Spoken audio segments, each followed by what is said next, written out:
तर मित्रांनो मी परमेश्वर आणि माझ्या एका नवीन ब्लॉगमध्ये तुमचं पुन्हा एकदा मनापासून स्वागत. आजचा ब्लॉग सुरू करतो मित्रांनो आपण सकाळच्या 9 वाजल्यापासून. आणि हे बघा आता आपण आलो आपल्या वावरात, प्रॉपर वावरामधूनच आपल्या ब्लॉगला सुरू होते आज. तर बघा गंमत काय झाली, आज आपल्याला भिजवायचा आहे गहू. आणि बघा कसा गहू आला आहे, कमेंट करून सांगा मित्रांनो. हो का, असा गहू आला आहे, मस्तपैकी उगून आला आहे गहू. आता व्यवस्थित काकऱ्या दिसायला लागल्या. त्यांना हे त्याचं दुसरं पाणी म्हणायचं मित्रांनो. पेरलं त्यावेळेस एक वेळेस सोडलं होतं आणि आज आपल्याला दुसरं पाणी सोडायचं आहे. कशा दिसते बघा, काकऱ्या एकदम जबरदस्त. आणि हे गहू पेरलेलं आहे मित्रांनो अजित 102, जो की खाण्यासाठी खूपच चांगला असा गहू आहे. तर मित्रांनो आता काय झालं आहे बघा, रान आहे अर्धा एकर आणि उताराचं रान आहे थोडं. त्यासाठी आपण प्रॉपर इथे एक शेतकरी जुगाड केलेलं आहे. एका मागं ब्लॉगमध्ये पाठीमागं तुम्हाला दाखवलं होतं मी जुगाड कसं काय होतं ते. काही इथून कॉक जोडून आपण अर्धं पाणी, ते बघा कॉक क्रॉस लाईनवर कॉक आहे, हे बघा असा बघू शकता मित्रांनो. हो का, असा क्रॉस कॉक आहे. इथून आपण अर्धं पाणी काढलेलं आहे विहिरीमध्ये.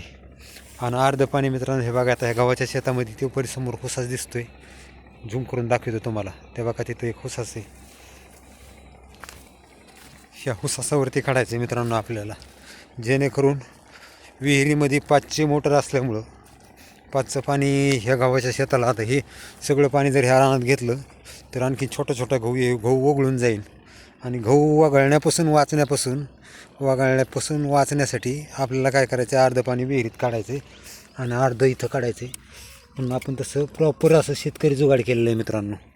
आता बघा इथं पाणी अर्धं निघतं आहे, अर्धं तिथं विहिरीत निघतं आहे. आणि आपलं पाणी कमी असल्यामुळं आता गहू वागळण्याची भीती आपल्याला नाही मित्रांनो. तर अशा पद्धतीनं आज आपण गहू भिजवणार आहे. तर चला आता, आणखीन तर काय लाईट आलेली नाही, लाईट येणार आहे 9:30 वाजेच्या आसपास. तर लाईट आल्यावर तुम्हाला दाखवणारच आहे मी.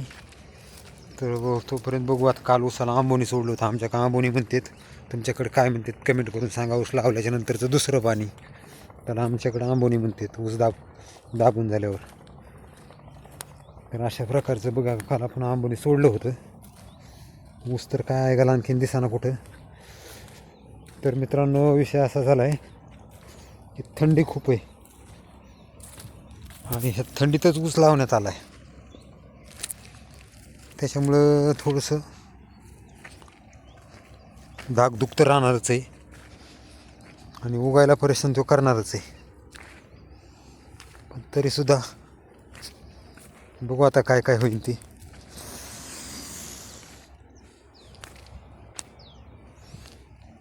आपण धावता आंबोनी सोडवतो मित्रांनो. 1.5 एकर रान 1.5 तासात काल भिजवायचं झालं होतं. म्हणजे बघा किती स्पीडनं पाणी सोडलं होतं. आणि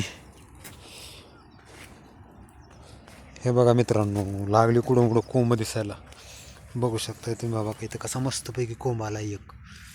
आत्ताशी तर कुठे एक कोंब दिसला आहे मित्रांनो. अशा प्रकारे हळूहळू आता हे दिसायला सुरुवात होईलच. कुठं कोंब दिसतील.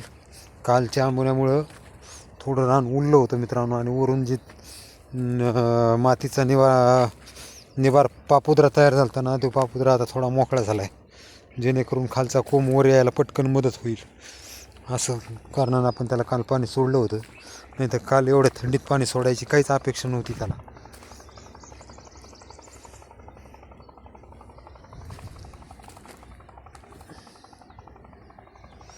आणि आज मित्रांनो सगळ्यात जमेची बाजू अशी आहे की बघा आभाळ आलेलं आहे आमच्याकडं. आणि जेवढं आभाळ फिरल एवढं ऊसासाठी भारी म्हणतात. कारण एक काय असेल त्याचं ते माहीत नाही, पण आभाळ फिरलं की ऊस चांगला निघतो म्हणतात पटापट. बघू आता काय होईल.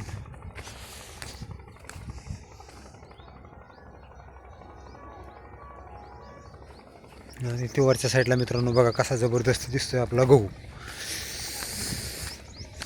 तर आपल्याला आज त्यालाच भिजवायचं आहे. गहू यावर्षी पेरायला लेट झालं होतं मित्रांनो. मागं एका ब्लॉगमध्ये तुम्हाला सांगितलं होतं मी किंवा ह्या विहिरीचं पाणी ह्या सगळ्या शेतामध्ये साचलेलं होतं.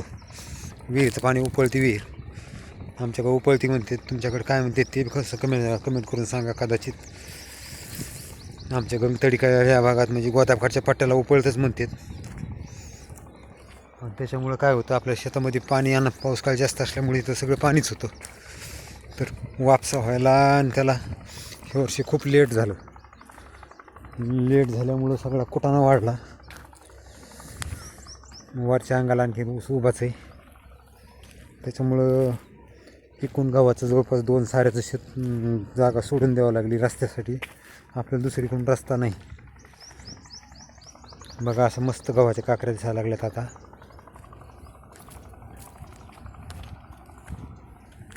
गव्हाला थंडीचा फायदा आहे आणि ऊसाला थंडीचा तोटा आहे. काही एकूण 2 साऱ्या सोडून दिल्यात ऊसाला लावायच्या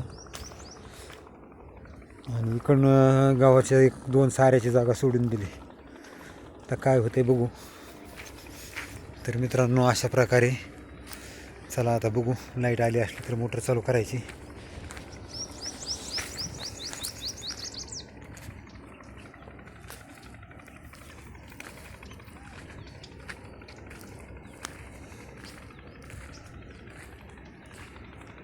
बघा मित्रांनो असा आहे आमचा कारभार सकाळ सकाळ शेतातला. तर चला आजचा छोटासा ब्लॉग आता आपण इथंच थांबू. मी करतो गावाला मोटर चालू, कारण माझ्याकडे नाही कॅमेरामॅन. मोटर चालू केली तर तुम्हाला सगळं दाखवायसुद्धा येणार नाही, कुणीकडे पाणी कुणीकडे काय. कारण कॅमेरा पकडावं का मग पाणी बघावं तेच कळणार नाही. तर चला आता छोटासा ब्लॉगला इथंच थांबू. धन्यवाद मित्रांनो. भेटू आता पुढच्या ब्लॉगमध्ये. बघा गहू कसा मस्त दिसतोय.